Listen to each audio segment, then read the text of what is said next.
Crypto investors just got absolutely wrecked. Yesterday, over $19.5 billion worth of crypto positions got liquidated in just 24 hours. That's 17 times bigger than the COVID crash and 13 times bigger than the FTX collapse. So, what the hell happened? And more importantly, is this the end of crypto or the biggest opportunity of 2025? Let's break it down. Hey everyone, welcome back to the channel. Today we're diving into one of the craziest days in crypto history. Billions wiped out, coins crashing up to 99%, and investors panicking everywhere. But here's the thing, if you understand why this happened and what it means, this crash might actually be your golden ticket. So stay till the end because I'll also show you how to protect yourself and even profit if this happens again. Alright, here's the short version. In the last 24 hours, crypto markets saw $19.5 billion in liquidations. That means millions of traders who bet the market would go up got completely wiped out. Out of that 19.5 B, around 16.7 B were longs, people expecting prices to rise, and 2.4 B were shorts, people betting it would fall. This was the largest liquidation event ever, bigger than the 2020 crash, bigger than FTX. Entire portfolios disappeared overnight. And some altcoins, they didn't just drop 10% or 20%, they crashed 60%, 80%, even 99%. One top 100 coin,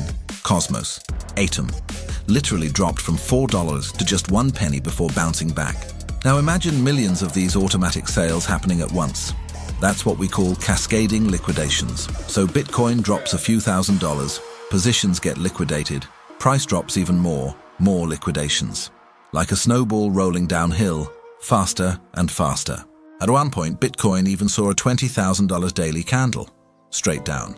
Some people literally bought Bitcoin for just over $100,000 during the flash crash. It was wild. Now Bitcoin dropped big, but altcoins were destroyed. Why? Because Bitcoin is the most liquid and trusted asset in crypto. When panic hits, everyone runs to safety. And that means selling altcoins first. Coins like Solana, Cardano, and Chainlink saw huge drops. Some recovered halfway, but others are still down 50% or more. Now imagine millions of these automatic sales happening at once. That's what we call cascading liquidations. So Bitcoin drops a few $1,000s, positions get liquidated, price drops even more liquidations, like a snowball rolling downhill, faster and faster. At one point, Bitcoin even saw a $20,000 daily candle, straight down. Some people literally bought Bitcoin for just over $100,000 during the flash crash. It was wild. Now Bitcoin dropped big, but altcoins were destroyed. Why? Because Bitcoin is the most liquid and trusted asset in crypto. When panic hits, everyone runs to safety. And that means selling altcoins first, but others are still down 50% or more. If you had limit orders set, basically pre-scheduled buy orders, you could have grabbed coins at crazy discounts. Some traders made 2,000% gains overnight just because they were prepared. Here's the million-dollar question. Is this crash over? The short answer, not yet. The longer answer, it's a reset. Every bull run has these cleansing moments. They wipe out over-leveraged traders and reset the system for the next leg up. Back in 2020, we had COVID. In 2022, we had FTX. Now in 2025, we just had the Trump tariff meltdown. Each time the market recovered, stronger than before. Nothing fundamentally changed about crypto. Bitcoin is still Bitcoin. Ethereum, Solana, Chainlink, they're still building, still innovating. But now the excess leverage is gone. That's healthy. In fact, this crash revealed something powerful: crypto's resilience. Solana, for example, handled over 10,000 transactions per second during the chaos and still stayed stable. Fees stayed low. The network didn't die. Institutional buyers even stepped in.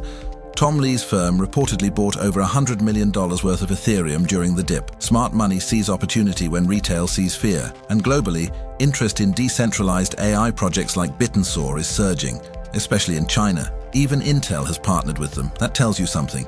The builders haven't stopped. They're just getting started. So what can you do to prepare for the next crash or the next opportunity? Step 1. Learn how to use limit orders. Instead of buying at today's price, set a price you dream of buying at. Even $5 orders can turn into thousands if prices flash crash again. Step 2. Don't panic, sell. If your conviction hasn't changed, neither should your strategy. Short-term volatility doesn't kill long-term vision. Step 3. Diversify. Don't put everything into one coin or one exchange. Use reliable platforms and spread your risk. Step 4.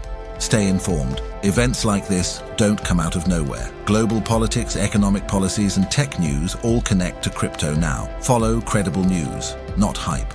If you were bullish on Bitcoin or crypto 2 days ago, you should be even more bullish now, because the fundamentals didn't change, only the price did. Crashes clear the path for stronger growth. It's painful, yes, but necessary. And those who stay calm, stay smart, and stay invested are the ones who win when everyone else gives up. So, what do you think? Was this just manipulation or a genuine reset? Comment your thoughts below.